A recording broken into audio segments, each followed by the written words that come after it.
Even one down the sideline, and he's got Cass over the top. Big side, down the sideline. Touchdown. His signature move and his signature performance. Allen, big ball one more time. 58 yards this time. You're listening to the Bruin Bible. This is your host, Will Decker, bringing you UCLA football content all throughout the year for LA Football Network. What is up, and welcome to a brand new edition of the Bruin Bible. Will Decker, your host, joined by lead writer, main man, a.k.a. the madman in the house to my right. It is a Sunday. It's glorious. We've got a lot of great things going on. We are brought to you guys by Underdog Fantasy and Bet Online. Make sure you use promo code UCLA-LAFB with both of those prestigious gambling companies that rep LA Football Network. The bet I'm taking for the game, man, it's such a simple one. It's a 0.5 total yards bet. 1 yard equals a win. And this is an early bet that they've got for Baker Mayfield today, playing the Lions in Detroit. I don't know what's going to happen in that game. I don't know what's going to transpire. But my guy, I'm taking Baker with the 0.5. I think that might be the safest bet I've ever seen in my life. So I am riding it. If you're going to gamble, do it with the best possible odds you can possibly get. As long as Baker's healthy, he's going to hit that. So make sure to check it out. Underdog Fantasy, UCLA LAFB is the promo code. You can match up to $500 on that. So check it out, guys. Lot has gone down for UCLA football, man. A lot. We got some rumors going around. We got a new transfer in the transfer portal coming. We got a new general manager, which I'm actually really excited to talk about that and what that means for UCLA and how they go forward with that. We had a coach leave. We can even talk the hardwood if we've got enough time on what's going on with that. You know, back-to-back wins into a tough loss at Arizona, but it's starting to, you see the team picking up momentum, which is what we're looking for, which I really like. But Madman, how are you doing on this Sunday, man, as we go into another week of January? Doing well, Thriller. Obviously, it's a fun time of the year. The college season has sort of sunsetted, but it seems like there's news every day with college. And then, of course, we're in the teeth of the NFL playoffs. I know your beloved Niners are still going strong here. And so just should be fun to see how this all shakes out. But never a dull moment in Bruin land, Thriller. Just when you think it's sort of the calm before the storm says, not so fast, my friend. It's time. The time is now. Yeah, man. College football, to our pleasure, is now a 365-day-a-year topic, and it really fits that. Shout out to Jake Brendel for the 49ers, the center of the 49ers, former UCLA Bruin. We got to give mad love to him right there. The news that we got today, and we're on a text thread, you, myself, our founder, and the Godfather, as we refer to him, Ryan Dyrud. It was a rumor that came out from a very credible source today, Jonathan Jones of CBS Sports. He does a lot of the NFL draft stuff. He's got a lot of, connections within the NFL, if you will. He's been hearing that a lot of coaches with a lot of these open vacancies are kind of gauging the interest of Chip Kelly and if he would come in to be an offensive coordinator. And although I think that may be unlikely, I can't completely waive the possibility of him leaving, especially with all the coaching departures he's already had on his staff, how everything's transpired, how the fan base has reacted to Chip in a lot of ways. Some of it fair. I'm, my stance on the Chip Kelly thing. We've talked about it plenty of times.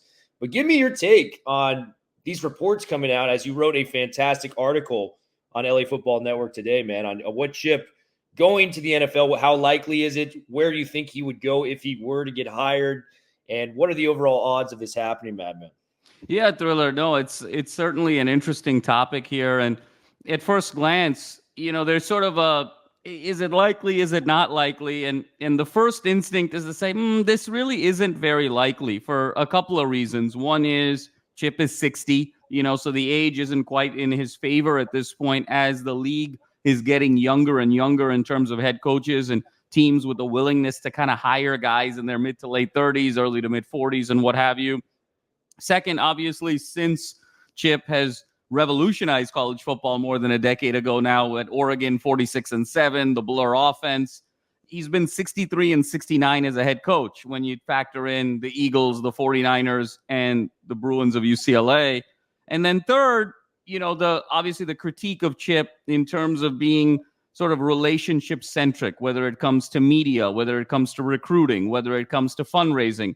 whether it comes to being kind of charismatic and galvanizing a team. And so when you put all of those things together, you say, that feels a little unlikely. But then when you juxtapose that on the other side, where you say, look, Chip is still someone who is an extremely respected mind nationally. Obviously, Will, you and I have been elbow deep in obviously his trajectory over the last few months. And we've seen so many national media kind of come to his aid as a very respected figure. He had a very interesting interview with Pat McAfee a couple of weeks ago where he was talking about the future of college football and the configuration of the super conferences. And so much of that was extremely well respected. And then when you sort of couple that with UCLA the last few years having perennial top 30 offenses, in 22, obviously with Dorian and Zach Charbonnet, fourth in total offense in the entire country. And this is without the litany of five-star blue chip guys that some of the folks in the SEC or Ohio State or Michigan or even USC has. And then when you look at Chip's weaknesses around relationship management, fundraising, recruiting, when you look at it from an NFL perspective, and this is for an offensive coordinator job, he doesn't have to do any of that. He can just kind of be the X's and O's guy that he's extremely good at. And then when you sort of look at the NFL game and the college game, becoming more and more similar offensively, more and more college concepts coming to the NFL game, so much along the lines of kind of pre-snap movement, pre-snap misdirection is sort of predicated in both games now. It feels like, that's kind of a sweet spot for Chip as well. And so then you start sort of dialing up the likelihood a little bit. And I think if this were to happen, Will, I still think it's unlikely. Like you, I would probably give this a 25% chance of happening. I think 75% he stays in college, stays at UCLA for another year. But if this were to happen, I think the eye that I would have is with wherever Bill Belichick goes, just because of their relationship, decades-long relationship. We've known about Coach Belichick coming to UCLA, talking to the team, spending some time in Westwood. Obviously, Tom Brady over the years has come to UCLA. There has been a really decades-long friendship between those two. Belichick obviously being more of a defensive guy, Chip being an offensive guy, and Belichick kind of being a guy who really kind of trusts minds over the years. So you could see a scenario if it were to happen that, hey, maybe Chip becomes the offensive coordinator of the Falcons for Bill Belichick or somewhere that Belichick goes. So that's kind of how I take a look at the landscape right now, Will. I think it's a 25% chance that this happens, but I think 75% he stays at UCLA next year. Yeah, no, I love the takes, man. I love the percentages. I think it'd be like 85% in my opinion. He comes back 15%. He would leave for an NFL job. And I'll give out two scenarios, and I'll give you why I think he's got to at least consider this. I think Belichick, you just take that phone call if he does reach out. I mean, he is arguably the greatest head coach of football in general we've seen in our lifetimes. This guy is a living legend. He's going to be breaking the wins record with his next job, so it is a coveted position. Falcons got a lot of pieces to work with. Or what about, Southern California? Who's got an open job here? The Chargers, right? What if Mike Vrabel or Jim Harbaugh takes the job? How crazy would it be first if Jim Harbaugh and Chip Kelly were working on the same staff after their Stanford-Oregon rivalry? But lo and behold, Chip has told us many times in the very few press conferences and outings we've seen, he loves Southern California. His wife loves Southern California. What if that offensive coordinator job's available at the Chargers? He could stay here. He doesn't have to move. If Vrabel gives him that call, it eliminates pretty much everything he hates about football, whether it's the recruiting, whether it's, the fundraising, all the different aspects you mentioned. He's very much a guy that would rather be in the lab crafting up his offense for the, an upcoming opponent or scouting, what's going on with the opponent in the future. So if Chip Kelly can just focus on what's going on with the X's and O's, I think that's an easier job on his shoulders and something he may desire more than if they can get within salary distance of, striking range. Who says that's not a better job for him at this point in time at 60 years old, taking the load off of him and things like that. And, I think the biggest thing for me as somebody that sees this from the outside looking in, Chip Kelly, in a lot of ways, no, he didn't win a national championship. No, he hasn't done a lot of things, since he's returned to UCLA. But this guy has essentially he's done everything you really can do at college football without winning a national championship. I think he's won multiple Rose Bowls with Oregon, won multiple BCS big games out there. The one thing that kind of got away from him in the coaching career is what's happened in the NFL. It's kind of like the girl that got away from you in high school, the one that you kind of hold on to and think about all the time, even though you didn't get it right. So for Chip Kelly, this could be a moment where he's like, you know what, I want to correct my, interpretation of what the fans think of me in the NFL and get back to that as an OC. Do you think those are fair points with Chip Kelly and evaluating maybe his return to the NFL? No, absolutely, Will. I completely agree with you. And I think you and I are both pretty aligned that, hey, there's a Belichick call there that you kind of have to take. And that could be a really nice match. And again, as you said, I think the other one is the Chargers. And it would be so ironic if he and Harbaugh teamed up, or he and Vrabel.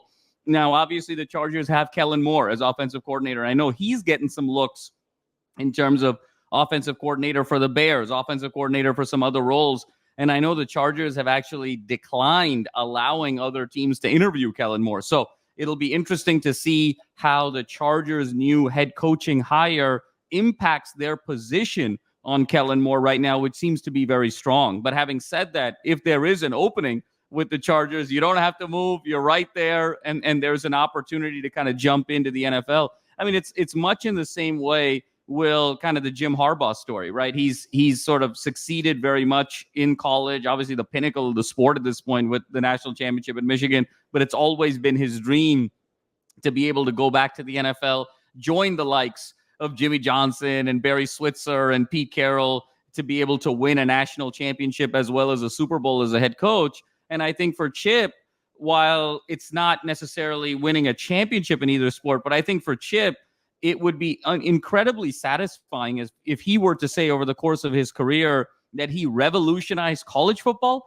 and then also had an opportunity to revolutionize pro football. And I think that would just be an incredible sort of resume builder. And I know Chip is a very polarizing figure, Will, when it comes to the fans and when it comes to local media, just given his just demeanor and personality. But the one thing that's undeniable is that he is so respected by basically all other groups. When you talk about national media, when you talk about senior management at the NFL, when you talk about his own players, I mean, there's just so much positivity about Chip and his mind and his values and how he thinks and what a creative kind of person that he is. So it just goes to show he doesn't let too many people in. It's kind of his inner circle. But if you get to that other side, he's just unanimously respected. So I think for those reasons, Will, I couldn't agree with you more. It would be enticing to see what's out there. Yeah, and I think I would be basing, I know the Chargers want to keep Kellen Moore because on paper he's a very good OC, but I think if you're giving the car keys to Harbaugh or one of these guys, you're going to give them full, absolutely. Hey, your staff, you can get who you want. So a lot of good points there, man. It'll be interesting to see what happens with Chip. Nothing surprises at this point, man, given what's going on with that. We got a big transfer today, man. A guy from Notre Dame. We were becoming like Notre Dame's like second home for these players, man. It's unbelievable. We got 4 players now from Notre Dame. This one was a big one. And I know people are going to be like, well, he's only had 2 college starts. He's been there for a while. Michael Carmody, 6'5", 291-pound offensive lineman. This guy was behind Joe Alt, who is, if you don't follow the NFL draft, this guy is like unanimously up there with the Penn State offensive tackle, and like a top 10 pick in the draft. Like this guy, Joe Alt, is going to be a sensation at the combine, everything scouting. It's going to be a big deal when Joe Alt comes out for the draft this year. So this guy was behind him on that. We needed line depth. This was very, very huge for UCLA. That's the area we struggled most, last year. It's the one time we really have not been able to generate the run game we've typically seen with Chip Kelly, or, just the pass protection in general, where it felt like our quarterbacks were running for their lives at all different times. We couldn't even give enough time in the pocket for J.Michael to get out there and make plays on the field. So offensive line was a big one. I was happy we addressed all the players that we got in the secondary. I was super excited about Rico Flores, the new kicker from Cal. But I was still kind of like, man, we need to get some offensive linemen. Carmody is that guy. And it's just the Notre Dame pedigree, former 4-star out of high school. This guy's going up against some of the top defensive players in the country every single practice. Iron sharpens iron. These are the type of dudes I want off the transfer portal. Low risk, high reward type of situations. And Michael Carmody screams that for us. What are you feeling about this new commitment out of the transfer portal, man, with Michael Carmody? Oh, I love it. I mean, Michael Carmody, you mentioned it, Will. Number one, it's the pedigree. If you're good enough to kind of get recruited by Notre Dame, then you must be doing something right. Number two, it's the fact that he was a 4-star, so there's a base to be able to work with. I think number 3, he's had some ups and downs in his career, kind of waiting his turn.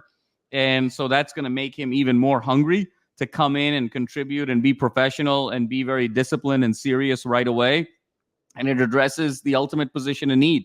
I think, Will, you and I talked about it with Wayne Cook just a couple of days ago, that we were looking for 2 more players in the portal at the offensive line position to be able to fortify each position and add a little bit of depth. Carmody is, item 1 here, and we're halfway through now in terms of that need. And again, it comes down to that zone read running game upon which everything else is predicated upon. Really comes down to having offensive line play. It allows you to balance the run and the pass. It allows you to go vertical as well as go laterally. It allows a playmaker like J.Michael Sturdivant to be able to make a huge impact on the game. I mean, we saw the difference in the LA Bowl when the offensive line just blocked a little bit more. What a difference that was in the second half in terms of playmakers down the field. So I love the Carmody signing. And I think there's so much conversation right now, Will, around what UCLA has not done in this offseason that I think we've forgotten about the things that they have done. And they've fortified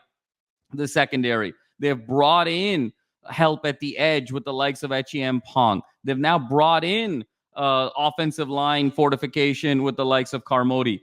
J.Michael Sturdivant is coming back. They've bolstered that with Flores, with Kyle Ford. TJ Harden's coming back. Ethan Garbers is coming back. There's a really nice nucleus here for UCLA. I think 1 more offensive lineman, 1 more edge rusher in the portal, and they should have a surprisingly sneaky roster going into 2024. And the one thing I love about Carmody in particular is Notre Dame's style of play is a very Big Ten-ish style of play. It's power running, play action pass from under center. That is what defenses are going to be sort of gearing up for in the Big Ten when they play the likes of a UCLA. And so him being used to that system, let's not forget Notre Dame historically plays Michigan State, plays a lot of the Big Ten. So I think that also, that seamless transition now of going from kind of a Midwest heavy school to a Big Ten school, I just love what I'm seeing there. Great fit. He fits in academically, fits in culturally.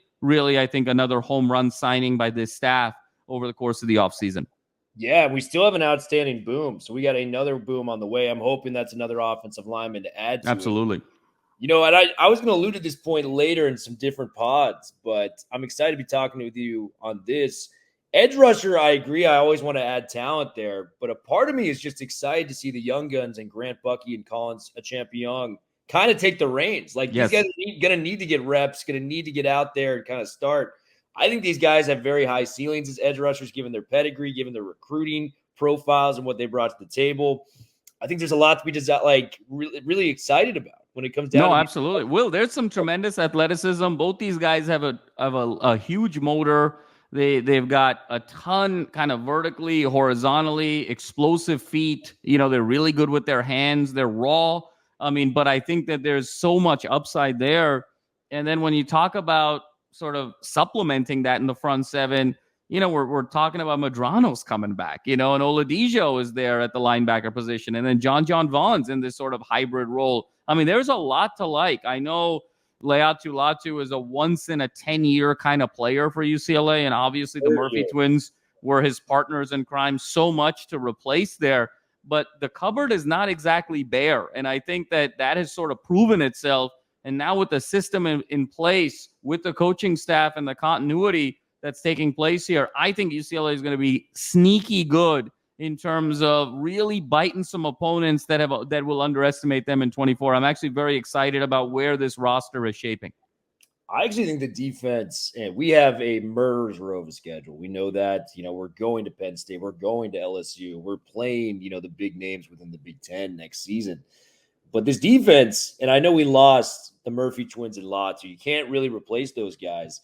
But with the coaching we still have in place with a Ken Norton Jr. there, and Malloy coming back as now the defensive coordinator, knowing these guys as well as anybody on the line and everything there, I think the drop-off will be smaller than people think. Yes, I agree with you. I think the drop-off will be smaller than people think. I think it'll still be a very, physical, effective front seven. Will it be as good as last year? No, nobody is saying that. But I think we're going to be top 30 in the country in a lot of regards when it comes to that front seven. And the secondary, I mean, man, Kirkwood plays like that. Davies plays like that. For sure. We got these new safeties coming in. This defense can be sneaky good next year. So I'm excited to see what we got going on there. Really fun storyline coming out. And a lot of people that have a lot of questions on what this actually means. Darren Ursher was named the general manager of UCLA football. And I want to implore everyone to read this article on The Athletic. It's Sam Kahn Jr. It's talking about the rise of college football GM, how personnel heads became program-shaping roles. The main quote we got out of here, and it was from Texas Tech's Zach Grant. And basically what it says, my job is to manage and build the roster and evaluate players and find players through the lens of the head coach. So that is essentially what it is, for college. It allows Chip Kelly, a guy who notoriously we know doesn't really like recruiting in the first place, kind of allows him to focus on what he's good at with the X's and O's and player development. While Ursher can kind of come in and recruit and help out with that. Ursher's a guy that's been around in a lot of very big-time programs. He worked at Auburn. He worked at Boise Oregon State, as previously director of recruiting and player personnel, and then was at Oregon this past time around. So he's worked with some big-name brands, big-name college football teams we all know and love. And for him to come to UCLA, I was very impressed with this hire because I think it's a guy that can come into these living rooms and sell this program in a way that Chip Kelly may not be able to do. And now, to the NIL era and what today's football looks like. How much of an impact is this for UCLA, Madman? And how excited are you for Ursher to come out and be the GM for UCLA football? Oh, very excited, Will. And my first reaction, I have to sort of give an anecdotal story here, is every time I hear Ursher's name, one of my college buddies, that's what he used to call Usher, just for fun, was Ursher. So every time I hear Ursher, I hear my buddy talk, sort of describing Usher. But regardless of that, I think Ursher is a tremendous hire, Will. Really, GM, to your point, is a synonym for director of recruiting in a lot of ways. And I think the fact, to me, that Chip Kelly has had the foresight, Chip Kelly has had the self-awareness to say, hey, I need to be able to supplement someone dedicated there because I know this is really not a strong suit for me, I think needs to be commended. And I wouldn't be surprised, to me, Will, if this was an outcome of the year-end conversation that Chip had with Martin Jarmond. I know so much of that conversation was, skewing towards the negative and the fact that they had a conversation and Chip was coming back, and obviously the fans went crazy. But I think this was a positive outcome from that conversation of Jarmond saying, listen, we need to sort of bolster our recruiting, even from just a philosophical perspective, a process perspective, and really having dedicated resources to it. So the fact that Chip is putting those resources at play here, I think is absolutely significant. And then when you overlay that with Ursher, you talked about it, Oregon, Boise State, Auburn, these are big-time programs when he was there that really had to emphasize recruiting in very unique ways. And when you think about Oregon, obviously selling the West Coast, the Pacific Northwest with Nike, there's a different kind of sell there. And then when you have to sell Auburn as sort of the other school in Alabama and come here, obviously you want to just be guy number 237 at Alabama, or you want to build something here at Auburn versus a Boise State. Look, you could go to, one of these Power 5 schools, but look at this group of 5 power that we're building over here. You have an opportunity to be a legend at a place like this. 3 very different sales pitches, 3 very different universities that have different resources, different value propositions of why a player would want to go there. And the fact that Ursher not only had all of those experiences, but was successful in all of these 3 areas gives me a lot of confidence that he's going to be extremely successful here at UCLA. If you can sell, no disrespect, if you can sell a Boise State and you can sell an Auburn, in terms of a total package, you can certainly sell UCLA in terms of everything that it offers. So again, another sneaky good move here, Will, in terms of what the team is doing. They've made some really good hires.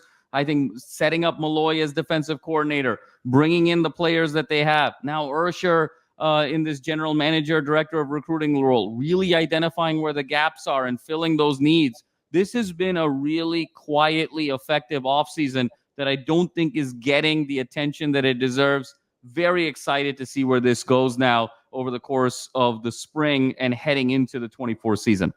Yeah, and I know, people have their complaints and frustrations with everything going on, but I can't deny that we've been stacking some nice little wins here and there to kind of build, hopefully, momentum moving into 2024. So a lot of good things going on there. Second question I got for you. Have you seen Usher in Vegas yet, man? That show looks incredible. I would love to go check it out. He's going to be the I Super think Bowl we should do it. halftime show. I mean, we're headed to Radio Row here in a couple of weeks. I mean, we might as well just sort of piggyback off of that, Will. I mean, that sounds phenomenal. It's Ursher, baby. That's all I got to say to that. Man. It's Ursher, I can never take Ursher as general manager of UCLA seriously, ever, just because of that situation. He's going to do a phenomenal job. He's going to do a bang-up job, but I'm always going to chuckle every time I hear his name. He's got to have a guy following him with a boombox. Yeah. At all times. Be the perfect kind of, recruiting pitch if you're Darren Ursher moving forwd. Will, I got to ask you, as we sort of segue, and I'm sure you're going to bring this up, but I can't help myself. I'm too excited here. Yes. Is in the event, and we'll go back to kind of topic one here, in the event that Chip in that 15% to 25% decides to go to the NFL, what do you think the team should be doing in terms of, their go forward strategy? I think I would call David Shaw first, if I was being honest. I think, we talked about our coaching candidates when we really broke it down. Grubb, the OC at Washington, was a name we both kind of shared that we really liked. He's got the OC job at Alabama. That's a pretty damn good job. You can't really blame him for taking that. And I think Sharon Moore is kind of just waiting in the wings when it comes to Michigan. If Harbaugh leaves, he's got to be, one of the top. He's going to get an interview at the very least. The players love him. Maybe it's a little bit of a fall off, but you kind of keep that same energy and vibe from a national championship team in there moving forward. And you saw the love he had for Michigan, that Penn State, post game. That was something you couldn't fake. And I think recruits really relate to realness, and Sharon Moore brings a lot of realness there. So I think he will succeed at Michigan if he's there. So for me, David Shaw is the first guy. I think he represented Stanford in so many different facets that were at just such a high level. And I think if you can do that at UCLA, I know the Big Ten would want that, just a guy that they can have and, rely upon because he's so good. I mean, we saw him at the Pac-12, media day 2 years ago. And, he's just he's so put together on so many different fronts. And I know his tenure at Stanford didn't end well. His son actually plays for UCLA, so I know he would entertain the idea. For me, that would probably be the first guy I would reach out to. And then, New Eisel's kind of the wild card, right? Because I think you've shared this vision with me, right? Where it's like you want Jerry to be eventually the coach down the stretch. A good piece of maybe, keeping him on staff if Chip were to leave is get his dad there, right? Have him kind of develop him, wait in the wings maybe for a year or two, and then maybe pass the baton to him if he's ready for it or, what other coach there may be. And then lastly, man, a name we didn't bring up, but a guy who clearly wants to coach again. This would be just all time if he came back. How about Pete Carroll? Yep. How about that, man? He loves Southern California. He's USC's guy. If he came to UCLA, do you know what that would do for this rivalry? That would be front page news in LA, just given how big Carroll was during his tenure with the Reggie Bush, Matt Leinart era. So those are the three names that come to mind off the top of my head. I'd probably have to go back and evaluate some of the top assistants that could be credible for those positions. What do you think about those three? I love it, Will. I mean, obviously it was a topic of discussion on LAFB today for sure. And we were discussing it all day.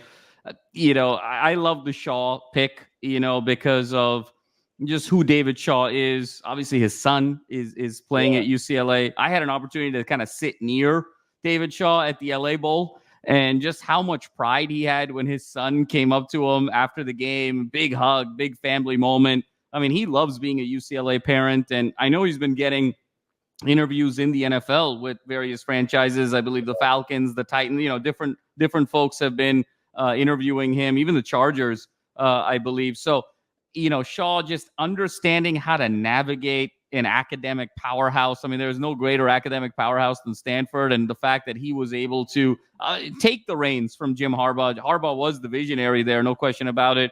And then create this sort of golden era of Stanford football over the course of the 12 years. He had 5 top 10 finishes. There were 4 11-win seasons, 2 Rose Bowls. I mean, really the golden age of Stanford football that David Shaw had. Just a great leader of men, a presence when it comes to recruiting, and understanding of the complex dynamics of a really elite university. So I completely agree with you there.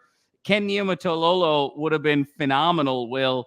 Just kind of director of leadership, similar situation, 15 years at Navy, led them to multiple top 25 finishes. But he now has just taken the role at San Jose State. And so I would have loved for UCLA to maybe even try and pump the brakes a little bit there to see what exactly was going to happen with Chip. But Coach Ken moves on, and we're so happy for him. I love the Pete one, Will. I mean, I think there's 2 of them that you sort of bunch together. One is Pete Carroll, especially as he's trying to decide what he wants to do next. And I think he's kind of very much in an exploratory phase. And so, what an ultimate sort of twist to the end of his career it would be, where, after all, he built USC football. Everyone forgets this, from the ilk of John Wooden. He used the Wooden principles, the pyramid of success, Coach Wooden's real philosophy, to build a philosophy for USC football and turn them into a dynasty in the 2000s. And a sort of a twist to that, even if it's not Pete Carroll, Will, if we're venturing into the fun, what if we brought D'Anton Lynn back? I mean, the ultimate, the heist and then the heist back. I mean, this is sort of the world of college football that we're in. D'Anton Lynn, I think, is someone who is very ambitious. He's a young guy, cares about title, cares about prestige. Well, he went from $1 million to $2 million to SC. What if he goes from $2 million to $5+ million back to UCLA? This is sort of the world that we're in now in college football, where nothing completely seems safe. And then, Will, I also love the Neuheisel. If this is going to be kind of a 1-year bridge position to kind of set up what's going to happen beyond 2024, nobody loves UCLA as much as Rick Neuheisel does. And if he got that call to sort of stabilize his alma mater for a year, I think he would jump at that chance. He's often, Will, the most misunderstood coach in the history of UCLA football. Everyone sort of points to the 21-29 record. Everyone points to him sort of provoking the rivalry when, he famously declared the football monopoly in Los Angeles is over in his opening press conference. And then a couple years later, USC added the word "there" to that quote and then, sprinkled it all over different billboards. But I think what folks don't realize is he's the one who recruited Brett Hundley. And in the 2011 season, he redshirted Hundley because it was the best thing for Brett Hundley, even though his job was on the hot seat. And how many coaches would have said, you know what, let's throw him out there, kind of a Dante Moore-ish situation this year, because I need to be able to save my job. And he didn't do that in the name of Brett Hundley, his prize recruit. And then, of course, Hundley went on to immense success. I honestly think, Will, that if Neuheisel got 1 more year in 2012 with Hundley, there is a chance that Rick Neuheisel might still be coaching UCLA just because of how effective a recruiter he was. And he was starting to kind of build some things. And Mora really kind of was able to take the credit of what Neuheisel built in so many different ways. So I love those choices, Will. And then another one that could be very interesting as a guy, a bridge choice who's here locally, Brandon Staley. Here's a guy who, after 3 years with the Chargers, 1 year with the Rams, he's been in LA the last 4 years. Things didn't end very well, but guys want to know, is there a path for me to the NFL? Do my coaches really understand the NFL game? Do they have the relationships and the connections there? You can't argue with Brandon Staley being in the NFL game the last 7 years. So I think regardless of whether Chip goes or not, I think there's some really interesting scenarios in this sort of bridge way that UCLA can do. And then if they want to go beyond that, to your point, Will, I think Sharon Moore would be a terrific candidate to look at more closely. So it's never a dull moment. I think this sort of Chip watch in the next couple of days and couple of weeks will be interesting. I think you and I both agree it's a low probability, but even if it does happen, I think it opens the door for some really interesting possibilities moving forward. Yeah, it's going to be a fun, not only just couple of days. I think this year is really going to define the Chip Kelly era because the buyout's going to be a lot simpler. I think with UCLA, they're going to be more, trigger ready to make that choice. Yep. If Chip were to, flounder through a tough Big Ten and regular season schedule. I mean, it is a bare schedule, as we know, so it's going to be very tough. It's going to be fun to watch, man. I don't know what's going to happen with that, so we got to pay attention moving to that forward. You want to talk some UCLA basketball now? Let's do it. Let's do it. I'm excited, man. So tough loss. I mean, we can't deny it. UCLA eventually blew a 19-point lead on the road in Tucson to University of Arizona. I know we hate Arizona. It just kind of is what it is. They are the team that, basketball historically we've talked the most trash to, things like that. We had them on the ropes. It didn't really go down, but there's momentum being there. It's undeniable to see what UCLA is doing. Dating back to last Sunday when we played Washington, got a big win at home, had a huge 15-point deficit comeback victory against Arizona State, where we showed a lot of the positives that we can bring to the basketball court. And, the guys are just doing their jobs at a higher level. One of the bigger things that I've noticed, we found the playmaker, at least in some regards, in Dylan Andrews. He's averaged over 5 assists over the last 3 games, which has been huge. Just he's making plays for other people around him, and it's showing. Stefanovic is starting to shoot the basketball at a high level, which is a godsend for UCLA after how bad they've been from the three-point line. Stefanovic stepping up. He's shooting over 50% from 3 in his last Pac-12, 3 Pac-12 games. He's been awesome. Bona's just doing the little things, man. He was dominant in that Washington game. He was dominant against Arizona State. 7 blocks. When you see that number for any player at any level, you're going, wow, that man was a beast defensively, to put in other words. So Bona has been killing it. Just little guys stepping up here and there. And I know the loss was bad to U of A. It sucks. That team's a top 15 team in the country, though, and we were right there with them. It shows you the potential of this team moving forward. Mick's got his guys in a different gear after that Utah loss. I think it's impressive, given what we discussed last week talking about them. Talk to me about what you've seen over the last week for UCLA basketball. Yeah, Will. I mean, it's been a revival here. And who would have thought it about 8 or 9 days ago after, the debacle against Utah. 2 of the 3 now victories, and the third game was absolutely so close. I think you hit on the first really major point, Will. And the one thing that we've been kind of harping on has been the lack of true point guard play for this team all year that has been resulting in a lack of offensive identity, a lack of flow, a lot of clogging of the lane, difficult sort of offensive possessions. And Dylan Andrews kind of jumping from about a 3 assists per game average to north of 5 has really been the table setter for this team and giving them kind of a hierarchy and sort of an offensive structure. And that has been evident from day one. Andrews is doing a great job. The shooting is still kind of coming along. It's here and there, but his value is just so much greater in terms of being able to distribute the ball. And the one thing I'll say is, Will, what impressed me the most about Dylan Andrews is the fortitude and the resilience that he showed, particularly on the road against Arizona State, a team that presses very, very aggressively, plays the turnover game. Arizona State forced USC to have 15 turnovers in the first half of their matchup just 2 days later. The fact that they were able to come back from 15 down and be able to break that press on the road and have the resilience to be able to do so, that is a huge kudos to Dylan Andrews, his ability to stay poised and his handle. I think the second thing, Will, you mentioned it, particularly in building that 19-point lead against Arizona, the shooters shot, and Stefanovic started that game 4 for 4, 3 for 3 from 3. Max started really hot in that game as well, built this huge lead. They cooled off in the second half. I think they got a little tentative, playing more of the clock and playing more of the score than playing kind of free-flowing ball, and ended up biting them in the end. But Will, what a tremendous amount of progress here in this last week. The team is still sitting at 8-11. But again, like we talked about, this is an opportunity now for development to get into the Pac-12 tournament and really be able to make some noise. At the end of the day, there's only one Pac-12 team ranked in the top 25 in this conference. And guess what? UCLA went into their building and built a 19-point lead. So even in a neutral site environment, that completely sort of changes the odds. I think UCLA sort of moves forward now and says, listen, as long as we continue to bring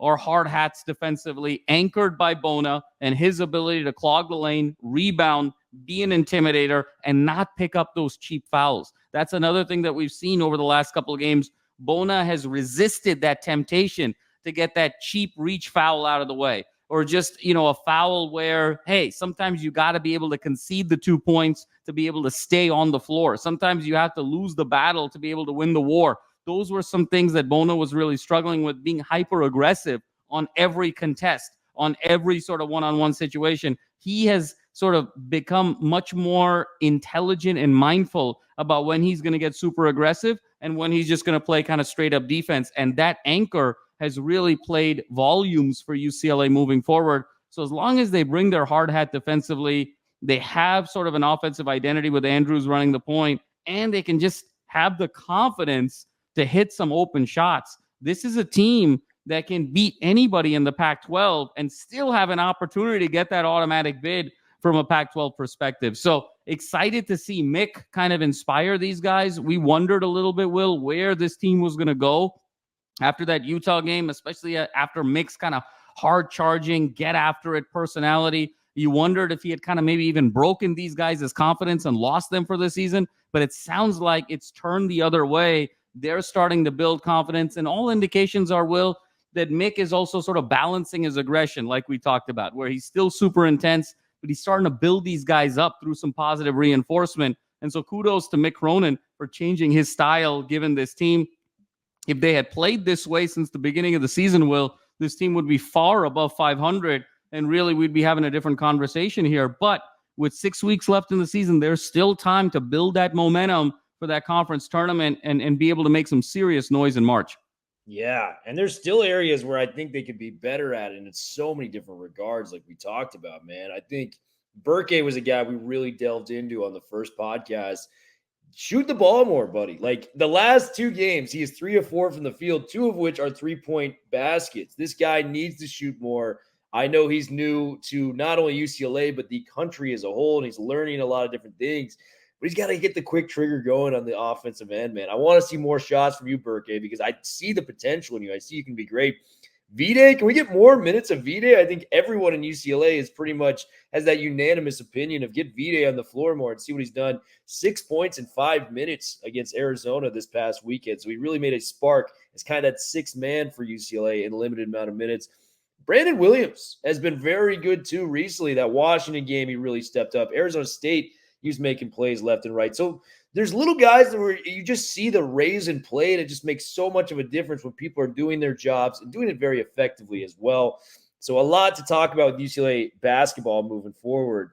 But Madman, just a lot of fun covering this with you as always, man. It's a great time talking UCLA football, UCLA basketball. I think UCLA football is a lot to be optimistic about, which we're very excited about. We're going to have you covered, the entire offseason, guys, so stay tuned for that. We're on ESPN Radio, as you guys know, on Fridays, middle of the day. Any parting thoughts to this wonderful podcast, man? Well, I think it's going to be an interesting next couple of days and weeks, obviously, with the football team. And just when we think we know, things change. But I think the trajectory for football is definitely on the upswing here. I think that the doom and gloom that a lot of us maybe felt in late November and through December, I think there's a lot of an underrated power to this offseason that UCLA has demonstrated in little steps, but it's through a sequence of little steps that big changes happen. So I'm really enjoying the direction of the football team. And then basketball, again, I think they're still trying to find themselves. Long story short for me, Will, is I still would love the dream lineup that I would have for basketball is having just Bona or Burke on the court as kind of the center anchor, and then having kind of a V-Day play the point forward and then kind of going 3-guard lineup and kind of opening it up a little bit more. I'm still waiting for that. We saw flashes of that against Arizona, and that's enabled a bit of that lead because they were able to space the floor a little bit more. I would love the team to sort of experiment with that lineup. Hopefully they do over the course of the conference season, because that could be a tremendous unlock going into the second half of this season as well as next year. But all in all, we fight to live another day as we do the gutty little Bruins, the mighty Bruins, and we got you covered, football, basketball, and hey, keep an eye on the women's team. Corey Close's team is doing an absolutely phenomenal job. Tough one against SC a couple days ago, bounce back, huge win against Colorado. This is a perennial top 5, top 4 team. This is going to be a team that's going to be a number 1 seed in the NCAA tournament with a legitimate chance to cut down the nets and win the whole thing in March. So we have some really exciting things to think about here across all 3 of these great sports. Yeah, we wanted to talk about how good the Pac-12 was in football this year in their final year of existence. Women's basketball, my goodness, USC, Colorado, UCLA, Stanford, just the who's who of college basketball is out there for the women's sport, man. So it's very, very cool within the Pac-12.